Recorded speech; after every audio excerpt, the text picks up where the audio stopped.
चैतन्य गगनगिरीनाथाय नमः।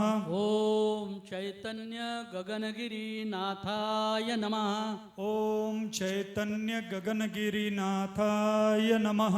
आता यानंतर जयंत पाटील इथे येणार आहेत. जाता जाता मी फक्त एकच तुम्हाला उदाहरण सांगतो की गगनगिरी महाराजांनी मला जे अनुभव दिले त्या अनुभवाचं पुस्तक लवकरच तुम्हाला वाचायला मिळेल, इतके अनुभव. त्यानंतर गगनगिरी महाराजांनी माझ्या जीवनामध्ये दुसरा चमत्कार केला. गगनगिरी महाराजांचा ओबी स्वरूपातला एक ग्रंथ माझ्याकडून लिहिला जातोय. 11 अध्याय पूर्ण झाले.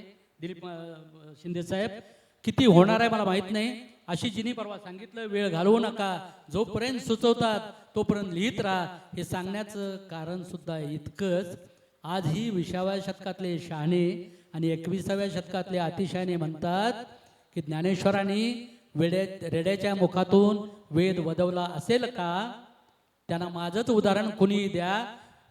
गगनगडाच्या पायथ्याशी वसलेल्या गगनबावड्यातल्या माझ्यासारख्या वेड्याकडून गगनगिरी महाराज जर ग्रंथ लिहून घेत असतील, गगनगिरी महाराज अध्यात्म बोलून घेत असतील, तर त्यावेळेच्या काळातल्या रेड्याकडून वेद वदवून घेतले याबद्दल कोणीही शंका बाळगायचे कारण नाही. जय गगनगिरी, जय गगनगिरी, जय गगनगिरी. हिरा मुकसे न कहे लाख मेरा मोल असं म्हटलं जातं. आणि म्हणूनच खरं तर महान तपस्वी गगनगिरीजी महाराज यांचा सहवास ज्यांना लाभला, महाराजांचे आशीर्वाद ज्यांना लाभले, एक आदर्श सरपंच म्हणून कार्य करत असताना महाराजांच्या विचारांना जीवन समर्पित केलं.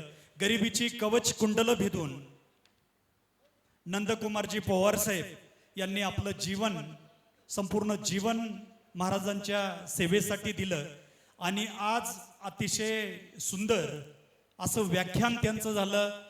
आदरणीय नंदकुमारजी पवार साहेबांसाठी जोरदार टाळ्या आपण वाजवूयात.